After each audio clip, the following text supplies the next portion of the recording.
You cannot kill people's desire to be free. And you cannot kill a global movement for justice. That the time has come for the state of Israel to be dismantled.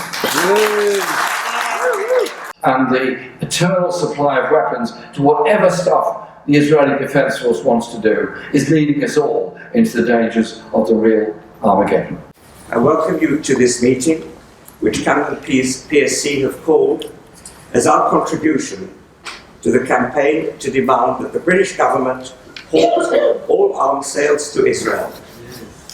So far, the national campaign, brilliant national campaign of recent months, has resulted in the suspension of a mere 30 out of 350 arms export licenses. On a personal note, my parents were Russian Jewish refugees from Nazi Europe. In the last 150 years, Jews have suffered terrible racist persecution. But the daily horrors we see on our TV screens for the past year are perpetrated by a state that claims to speak in the name of all Jews. I reject Zionism as the answer to anti-Semitism. One cannot solve the problems of one people at the expense of another. And it is because I am a Jew that I stand with the Palestinian people.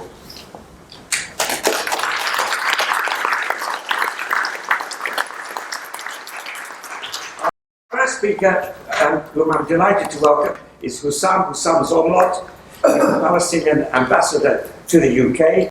He is a powerful and eloquent voice on behalf of his people. So even with the biggest, most catastrophic, traumatic event in our history, the Nakba, it does not even begin to compare to what is happening as we speak in Gaza, in the West Bank, and in Lebanon.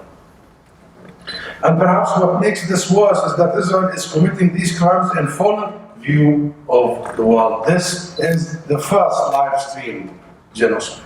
No one can claim they did not know. So my friends, it is Israel that is preventing a ceasefire, despite the International Court of Justice, despite the UN Security Council, despite the UN General Assembly, all these calls, despite even the promptings of its own allies and sponsors, including the US and the UK. Despite all that, Israel has time and time again rejected a ceasefire. That is established. It has instead slandered UN agencies as terrorists. UN agencies. It has designated UNRWA as a terrorist organization. It has declared the Secretary General of the United Nations himself, Antonio Guterres, as a persona non grata. It has bombed UN peacekeepers in Lebanon, UNIFIL. It is bombing UN facilities in Gaza. It has even confiscated UNRWA's headquarters and occupied East Jerusalem and the land on which. Are these not the actions of a rogue state? Rogue state. In its explanation for abstaining on the UN vote in September, again, the UK insisted it was a state committed to international law. The UK is a state committed to international law. And yet it continues to support Israel in all that it is doing. The UK must recognize the state of Palestine. What are they waiting for? What are they waiting for? What is this whole idea? The recognition is not a gift, as the Prime Minister himself said. It's not a favor, it's right. And it's a long overdue right. And guess what? Long overdue from the country that has contributed to the Palestinian agony and Nakba and suffering. And the issue of complicity is not measured by the size of the weapon, even if you send one bullet. Exactly. So just to conclude, my friends, despite all that, I remain hopeful. I do remain hopeful. I remain hopeful that we will step back from the brink. However late, that sense will eventually prevail, that reason will eventually prevail, and that the voices of the millions upon millions, including you here, who have demonstrated and registered your disgust, your rejection with Israel's behavior, in this country and all over the world will eventually be heard. And I keep saying that you cannot kill people's desire to be free. And you cannot kill a global movement for justice. You can't. There are no amount of weapons. They haven't yet invented weapons to kill people's will and aspirations and to kill a movement that seeks justice. And I've seen many of you over the decades, they haven't gotten into you so far and they will never. They have no weaponry to deal with you. I hear your voices, my friends, and I know your numbers, and I feel your passion. We will prevail, and until we do, we will remain steadfast and committed to Palestinian liberty and to a better world. Thank you. The National Education Union has a very long and proud history of standing in solidarity with the Palestinian people. We said very recently our solidarity did not begin on October the 7th, nor will it end when the war on Gaza ends. Our solidarity will continue until we get permanent justice for the Palestinian people. And I'm also very proud to be chair of the Palestine Solidarity Campaign, who has been, along with the coalition partners, at the forefront of the national demonstrations, of which we've now had 20, with hundreds of thousands of people turning out on the streets. And many people say, well, what difference does that make? Well, it does make a difference. It makes a difference because it does put pressure on our government, but it also makes a difference to the people in Palestine, because the people in Palestine see us out in hundreds of thousands week after week and know that our support is not dwindling for them. So it does make a difference. Right now, Palestinians are standing in the dark, but we know that they will rise again, as they have always done. Our task is to stand with them, to escalate their actions and to keep speaking out. Palestinians tell us they don't need our tears, they need our voices because theirs are silenced. But they need more than our words, they need our actions too. This involves not only protesting on the streets, but putting pressure on our politicians, as Husam has said, but also pushing forward with the boycott, divestment and sanction campaign. At the TUC Congress this year, the NEU moved a motion calling for the TUC to back the boycott, divestment and sanction campaign, to call for an ending to arms sales, and also to call for recognition of the state of Palestine. But words on the paper are not enough. We need the trade union movement to enact those words. We need the trade union movement to get behind what we agreed at TUC Congress and to push forward with the boycott, divestment and sanctions campaign and put pressure on the companies that are complicit in what's happening to the Palestinian people. Palestinian trade unionists have called for the global trade union movement to pressure organisations and companies complicit with Israel's crimes. That call makes explicit the need for trade unions to build the boycott, divestment and sanction campaign and to make their unions apartheid-free zones. Our job is to work with local trade unions to take part in the Palestine Solidarity Campaign Days of Action, to take part in the boycott of Barclays campaign and to do all the things that we can that are necessary to escalate these campaigns. There is much that we must continue to do in building our movement. A few weeks ago, I heard Omar Barghouti, who was the co-founder of the Boycott, Divestment and Sanctions campaign, speak, and he said, people are getting genocide weary. But he said, the Palestinian people don't have the luxury to be weary of the genocide on them, so we cannot be weary on them. You know, we have to fight and push back harder. So however tired we are, we cannot be silent now. We cannot stop what we are doing. So, as I say, there is much that we must continue to do in building our movement, but we cannot and must not stop until there is a permanent ceasefire, until the genocide is ended, until all the walls of apartheid are dismantled, and until the day when all Palestinians are finally free. Thank you. And it's in that spirit that I'd particularly like to thank Camden PSC and other incredible organisations locally, who diligently, regularly, and in incredible numbers turn up close to, or as close as the police would allow us, to Keir Starmer's office, to the Camden Council, who, by the way, will not let the people they are supposed to represent into their public council meetings because they are so terrified of their constituents calling them out for their abject failure and refusal to even discuss the genocide that is taking place in Gaza, let alone to discuss disinvesting from those companies who are directly or indirectly supporting the state of Israel. But I want to talk for a few moments about the arms trade dimensions of this conflict. People, especially local people here where I live, often forget that my day job is investigating and writing about the global arms trade. This is a trade that accounts for 40% of all corruption in world trade. 40%. And we must be clear that in addition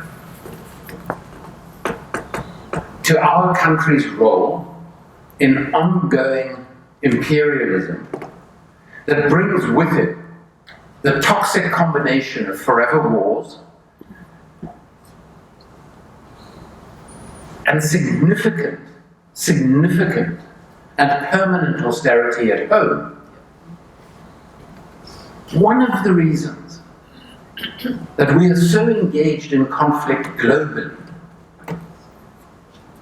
that we are so enabling and facilitating the genocide that is taking place, is because we are profiting from it.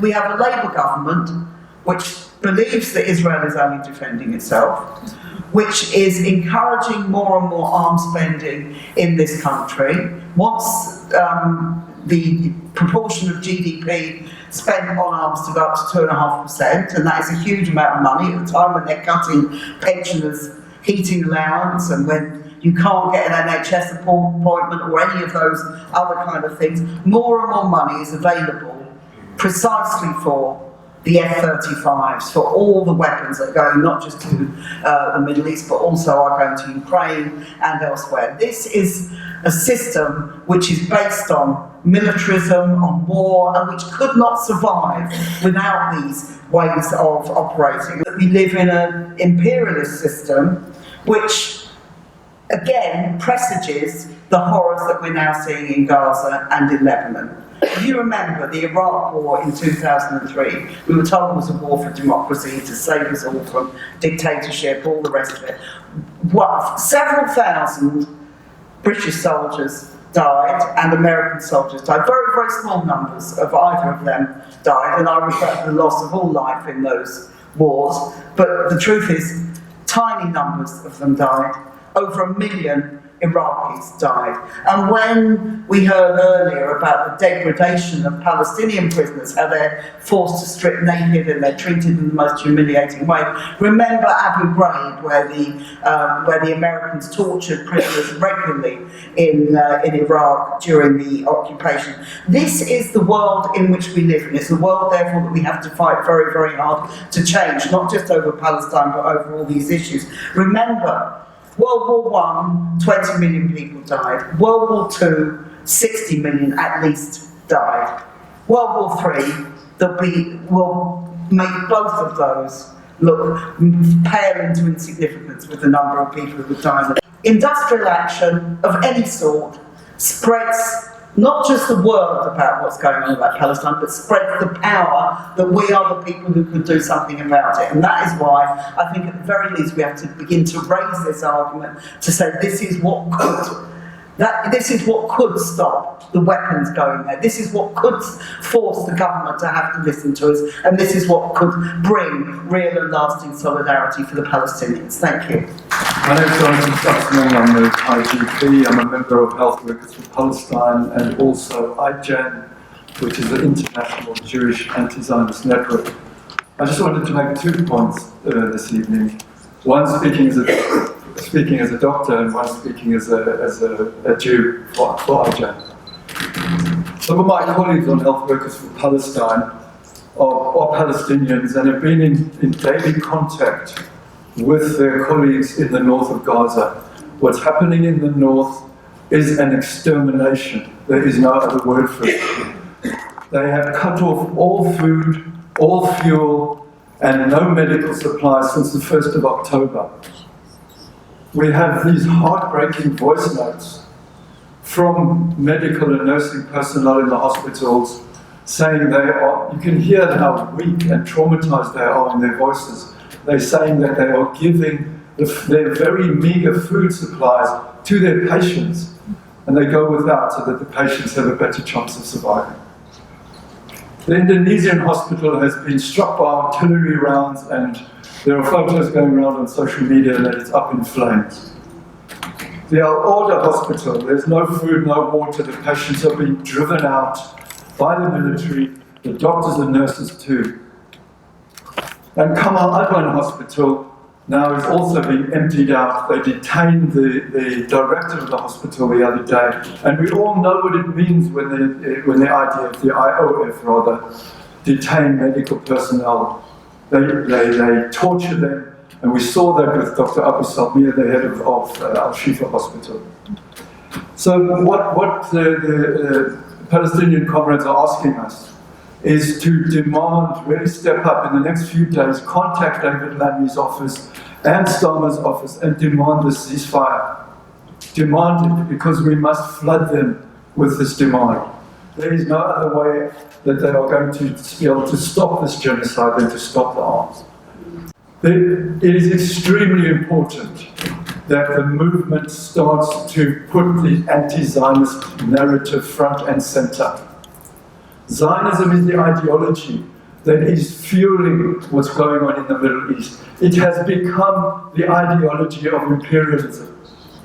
And it is so important that we are anti-Zionist in everything that we do. There is no mild bit of Zionism. So I would urge you all,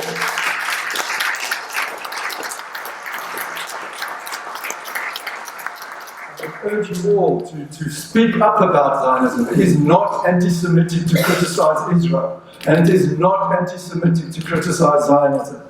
Speak out. When the Zionists raise their ugly heads, challenge them at every turn. Thanks. Thanks to all the points that comrades have made. They're all valid, and I think you've had some answers so far. But what I wanted to do was to, I think that's my phone. Yeah. Sorry.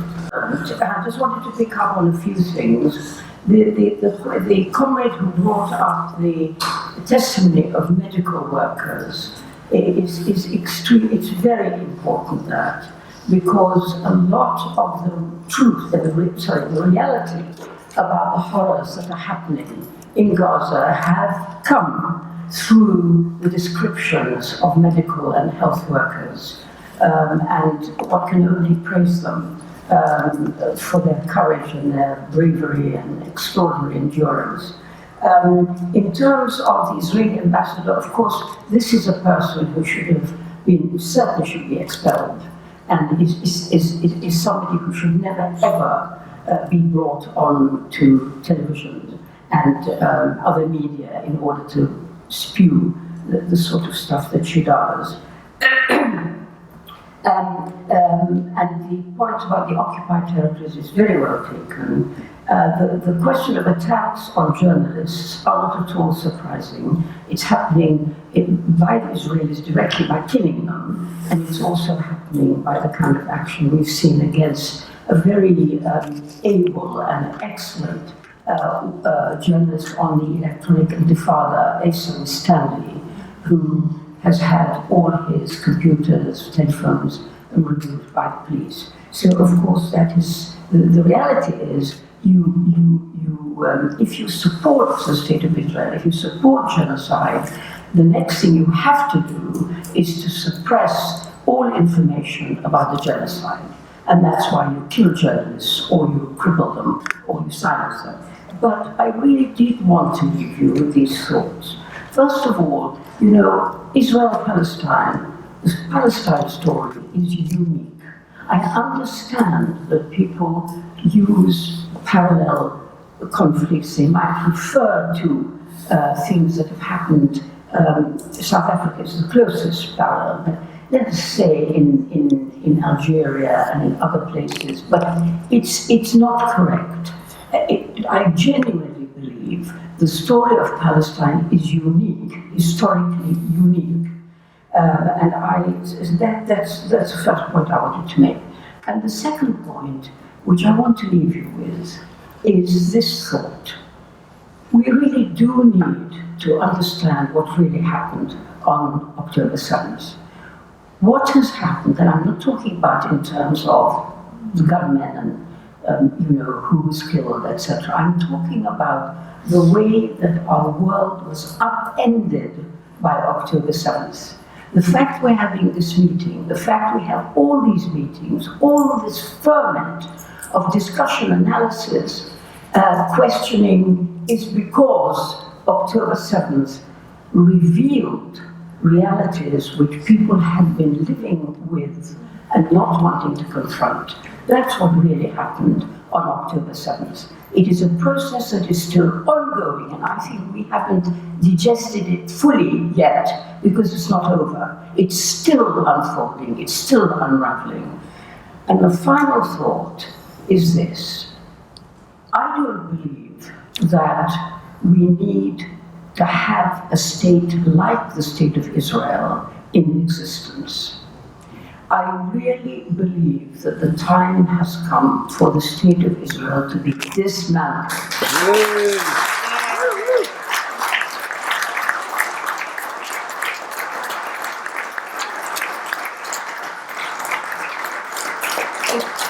The State of Israel cannot be accommodated, nor can it be reformed. It has to end. And this, we have to think of the future. There is no room in the Middle East or in the world for a state that is genocidal, that practices apartheid, that commits evil every minute of every day at the moment, as we're seeing. There is no place for such a state. It has to come to an end. And if it does, and if we work towards that, we will really have learned the lesson of October 7th.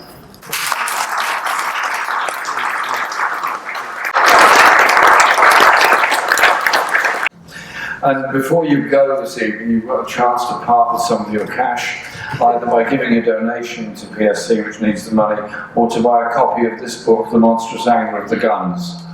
We've, three of the authors are on the platform here tonight. That's Andrew, Lyndsey and myself. The book is about the international arms trade, and the title comes from that wonderful Wilfred Owen poem, Anthem for Doomed Youth. What passing bells for those who die as cattle, only the monstrous anger of the guns.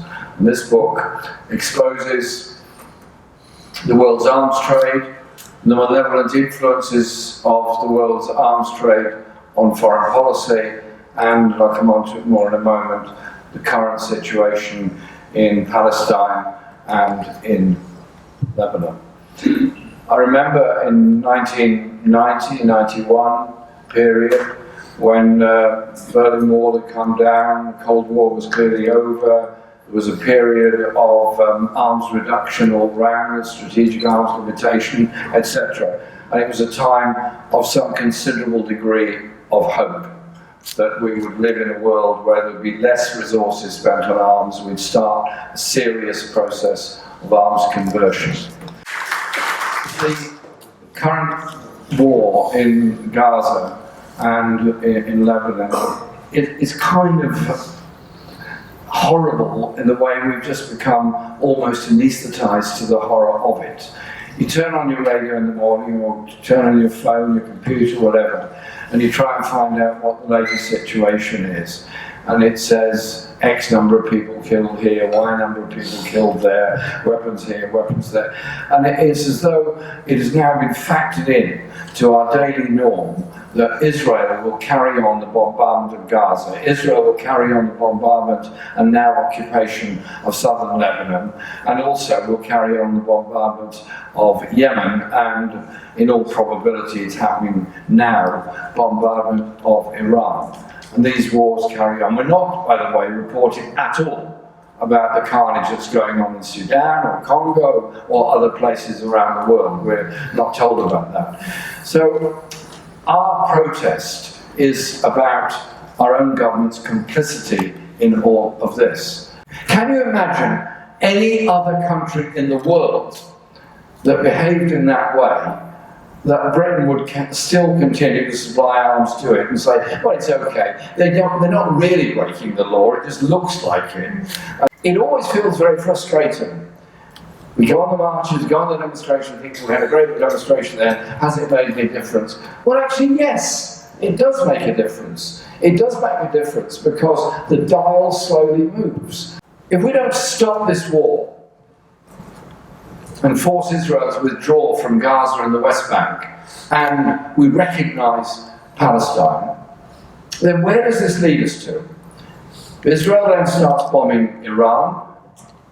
As Lyndsey quite correctly said, this is First World War mentality, where a series of interlocking mutual defence arrangements will suddenly kick into place, and you've then got a massive conflict involving all the big powers of the world in one form or the other, all of whom have access to nuclear weapons. Why on earth can't the world's leaders see that the stupidity of the blind following to Netanyahu and the eternal supply of weapons to whatever stuff the Israeli Defence Force wants to do is leading us all into the dangers of the real Armageddon?